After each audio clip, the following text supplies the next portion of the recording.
a headless duke roaming a skeletal ruin, a princess whose gentle presence crosses oceans, and a yearly duel fought with swords of spectral fire, all witnessed by a queen who lost her head centuries ago.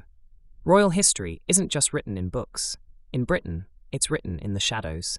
Tonight, we uncover the strange, the tragic, and the truly bizarre hauntings of the British monarchy.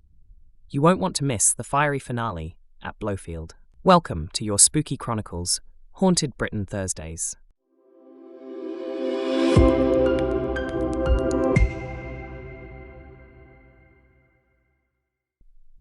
In the heart of Aberdeenshire, where the air grows thin and the shadows of the Highlands stretch long across the glens, stands Abergeldie Castle. Its stone walls have witnessed centuries of blood, power, and secret history. But among the stories of Gordons and Jacobites, one name whispers louder than the rest: Kitty Ranke. Kitty, or French Kate as she was known, was an outsider, a Frenchwoman employed at the castle. In a time when fear of the unknown often turned to violence, Kitty was accused of witchcraft. Legend tells us she was imprisoned in the damp, dark cellars of the castle before being led to the top of the nearby hill, Craignaban. There she was burnt at the stake. They say an angry spirit never truly leaves the place of its betrayal. Kitty's restless soul is said to have returned to the stone corridors of Abergeldie almost immediately. For centuries, she has been seen in the very cellars where she was once chained, and her figure has been spotted high in the clock tower, watching over the land that took her life. The castle's royal connection adds another layer to its mystery. In 1848, the estate was leased to Queen Victoria because of its proximity to Balmoral. While the royals sought peace in the Highlands, one wonders if they ever felt the chill of a presence that predated their arrival, a presence that some have described as the memory in the stone. While there is no concrete proof of the paranormal, Kitty's story remains a heartbreaking echo across the centuries. A woman far from home, caught in the grip of a tragic era. As we explore these haunted palaces, ask yourself, is the flickering light in the tower just a reflection, or is Kitty Ranke still waiting for her side of the story to be told? The next story takes us to Dumfries and Galloway, to a place known as the Pink Palace. Drumlanrig Castle is a masterpiece of 17th century architecture, but beneath its grand facade lies a collection of hauntings so varied and strange they almost defy explanation. The most famous, and perhaps most gruesome spectre, is that of Lady Anne Douglas. She is said to walk these very halls, her footsteps silent on the floorboards, carrying her own severed head in her hands. It's an image of pure historical horror, a visual echo of a life ended in tragedy that still wanders the corridors of her home. In the bedrooms, witnesses have reported a different kind of unease. A young girl, seen floating several feet off the floor, drifting through the air as if the physics of our world no longer apply to her. But perhaps the most peculiar report from Drumlanrig dates back to the First World War, when the castle served as a military hospital. Recovering soldiers and staff reported seeing something small, fast, and distinctly yellow. For years, people struggled to describe it, until more recent accounts identified the entity for what it appeared to be: a yellow monkey. Was it a beloved pet from a forgotten era of the castle's history, or a strange residual energy from a time of great stress and recovery? Many have often commented on how animals are more sensitive to the spirit world. Perhaps this is a case where the animal is the spirit world. From headless ladies to floating children and golden primates, Drumlanrig Castle reminds us that the other side doesn't always follow the rules we expect.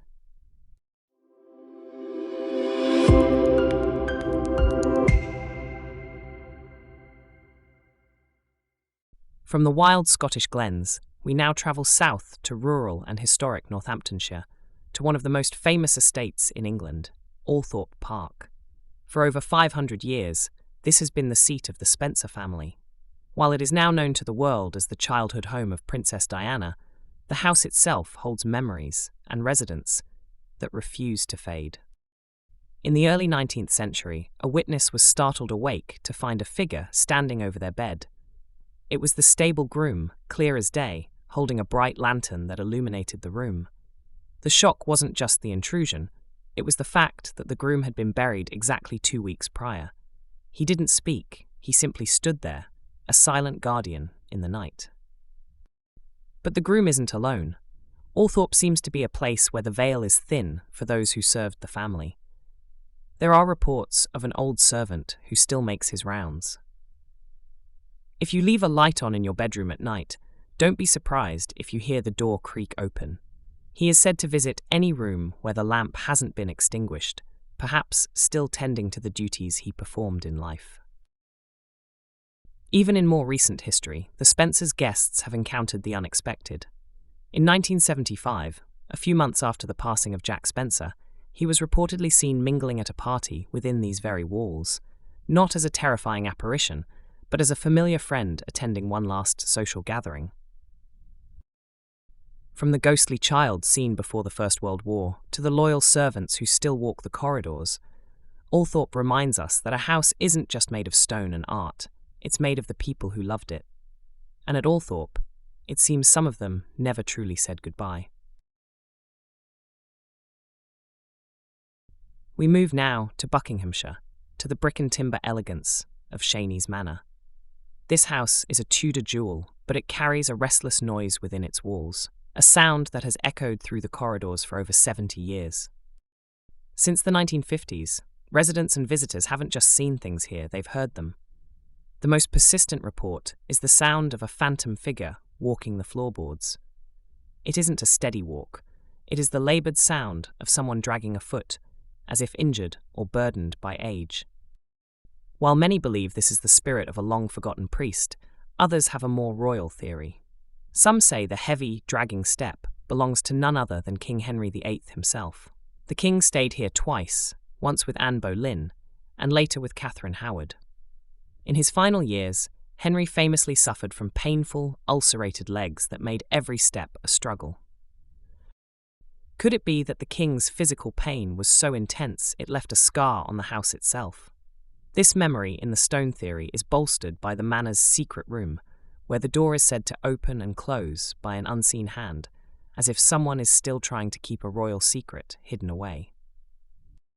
Whether it's a humble priest or a heavy-footed king, Chenies Manor remains a place where the past doesn't just speak, it walks. Not all royal ghosts are born of British bloodlines. In the quiet coastal town of Anstruther, Scotland, stands Johnson Lodge, a building that holds a secret from the far-off shores of the Pacific. This was the final home of Princess Tatawa Marama of Tahiti. A member of the Tahitian royal family, Marama's journey from the tropical warmth of her home to the brisk winds of the Scottish coast is a fascinating one. She spent her final years here, and it seems her heart found a second home in Fife. Witnesses describe her presence not as a terrifying spectre, but as a gentle soul. She is seen walking through the building she once inhabited, a quiet, peaceful manifestation that many say brings a sense of calm to the room. Unlike the angry spirits of history, Marama seems to be a lingering echo of a woman who found peace in her adopted land.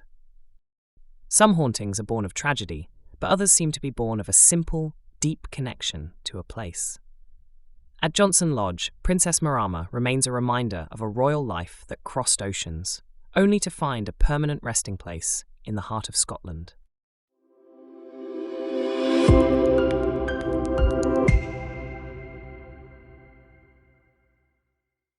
We enter the darker heart of our journey now, to a place where the air feels heavy with the weight of failed ambitions. This is Astley Castle in Warwickshire.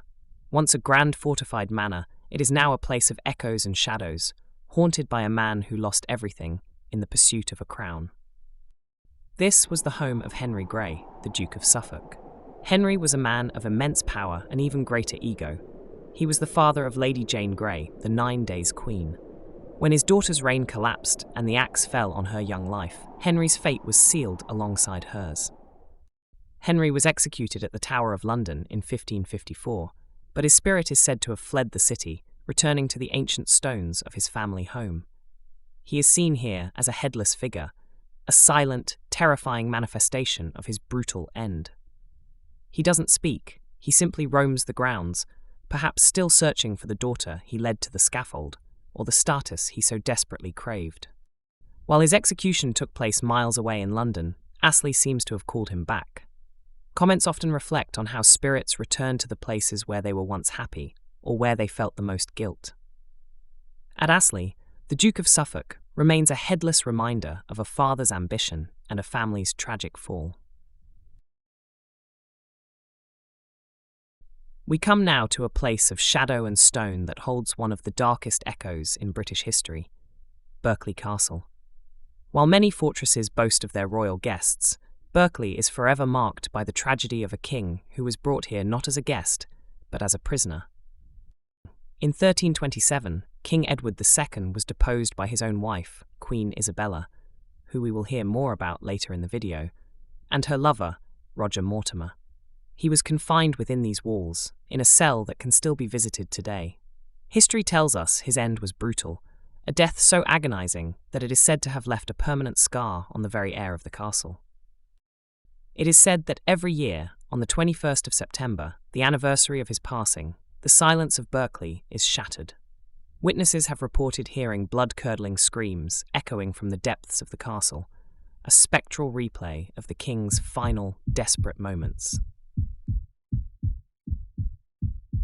Some visitors even report seeing flickering candlelight in rooms that have been sealed for years, or feeling a sudden, bone-chilling draft in the corridors. But it is the sound that lingers longest in the mind. People speak about the memory in the stone, and at Berkeley, that memory is a vocal, harrowing cry for justice that has refused to be silenced for 7 centuries. Even the legends here are dark, with tales of giant toads in the dungeons. But for most who visit Berkeley, the true horror isn't a monster, it's the echo of a king who cannot find rest. If Berkeley Castle holds the echo of the victim, then Castle Rising in Norfolk holds the echo of the architect. This was the gilded cage of Queen Isabella, known to history as the she-wolf of France. After the death of her husband, Edward II, Isabella was eventually confined here by her own son, Edward III. She remained within these walls for 27 years. Toward the end of her life, it's whispered that her sanity began to fray. On cold winter nights, locals say the silence of the keep is broken not by screams of pain, but by something far more unsettling. The sound of Isabella's manic laughter and frantic cries echoing through the stone. She is often seen as the Lady in Grey, a shadowy form drifting toward the chapel, draped in a flowing gown. But the hauntings have evolved. In recent years, visitors have reported something entirely different. The disembodied voices of children playing and singing nursery rhymes in the empty halls. Are these echoes of Isabella's own children from a happier time, or something else entirely? Whether it is the Queen's laughter or the whispers of phantom children, Castle Rising remains a place where the walls don't just have ears, they have voices.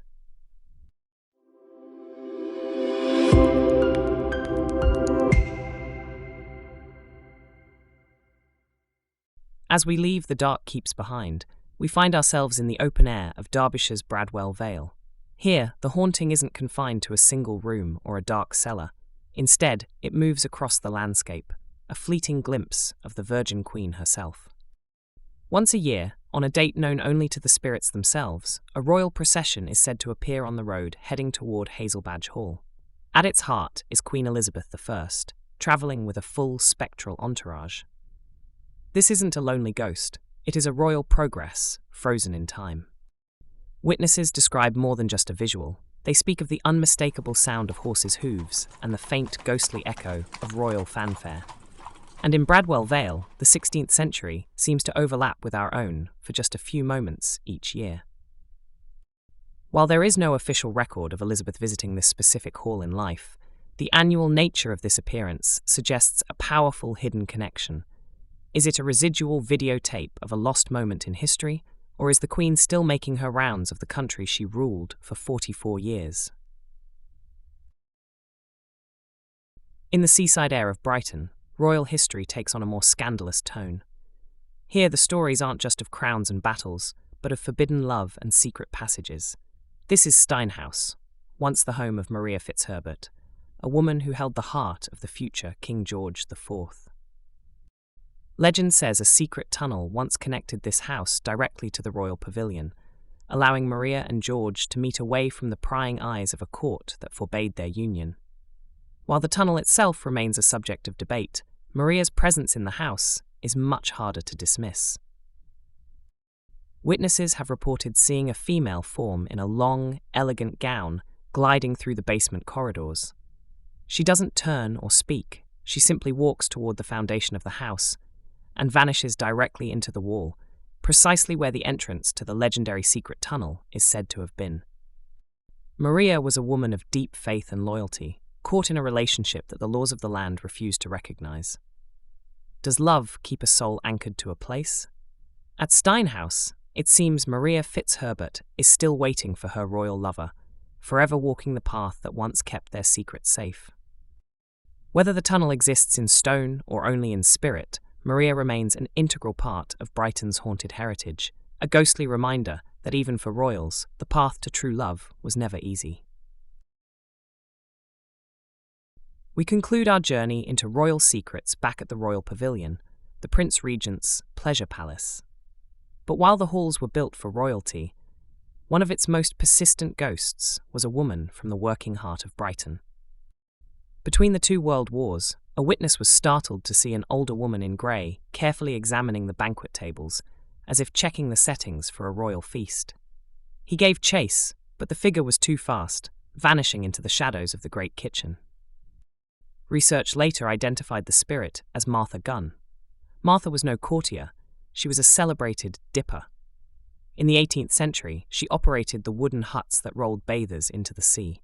She was so well loved that she became a local icon, even earning the respect of the Prince Regent himself. It seems Martha isn't the only one who can't leave the pavilion behind.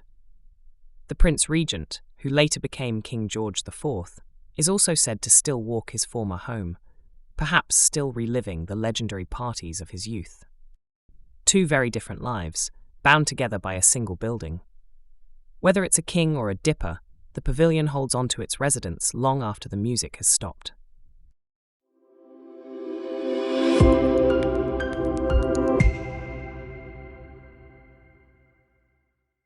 As we reach the end of our royal journey, we leave the stone walls behind and step onto a quiet country path in Norfolk. Between the churches of Blofield and Bradeston, the land holds a legend that is as spectacular as it is terrifying. This isn't a quiet haunting, it is a battle that sets the night on fire. Once a year, two titans of Norfolk history return to settle an ancient score. Sir Thomas Boleyn, the father of Anne, and Sir Thomas Paston are said to reenact a fierce duel. They wield swords made of flame, their spectral armour glowing in the heat of a battle that has no end. But they are not alone. Watching from a nearby carriage, pulled by a team of headless horses, is the silhouette of Lady Anne Boleyn herself. Some say she is the prize of the duel. Others believe she is a silent judge, forever tethered to the men whose ambitions and feuds defined her life. Whether this is a true haunting or a legend born from the turbulent history of the two families, it remains one of England's most breathtaking stories. History is written in blood, but in Blofield, it seems history is written in fire. Our next stop brings us to the Palace of the Peak, Chatsworth House. Built by the formidable Bess of Hardwick in the 1560s, this estate is so grand it seems to have collected ghosts from every era of its long history. In the quiet of the library, a transparent figure is often seen drifting from shelf to shelf, a silent scholar forever lost in the archives. Elsewhere, the matriarch of Chatsworth herself, Bess of Hardwick, is said to still patrol the halls of the masterpiece she created. But the house also remembers its prisoners. Mary Queen of Scots, who was held captive here multiple times, is rumoured to still walk the corridors where she once spent her days in exile. Her presence is a sombre reminder of Chatsworth's role as a gilded cage for the tragic queen. Yet the most harrowing haunting isn't found inside the palace walls, but on the bridge that spans the river. Here, the air is occasionally pierced by the sound of a screaming woman. Legend tells of a mother forced to watch her own child drown in the dark waters below, a tragedy so intense that it has left a permanent, vocal scar on the grounds. From the royal halls to the river's edge, Chatsworth reminds us that even the most beautiful places hold shadows that never truly leave. For our final tale, we return to the heart of London, to the ruins of Greyfriars. But this isn't a story of quiet mourning. Within these churchyard walls, two of history's most formidable women are said to be locked in eternal bitter rivalry that occasionally breaks out into a physical fight. Legend says that Queen Isabella, returning for one last appearance, and Lady Alice Hungerford engage in a bout of spectral fisticuffs. Driven by a centuries-old jealousy over each other's beauty, they refuse to let their rivalry rest in peace. They aren't alone in this restless yard. A small ghostly greyhound is often seen weaving through the graves, while a figure in white, with piercing, hateful eyes, watches the shadows. On certain nights, the earth itself seems to groan, and strange, unexplained lights dance over the ground where the church once stood. From the burning swords of Norfolk to the royal brawls of London, the ghosts of Britain's monarchs remind us that power, passion, and pride never truly die. They simply wait for the sun to set.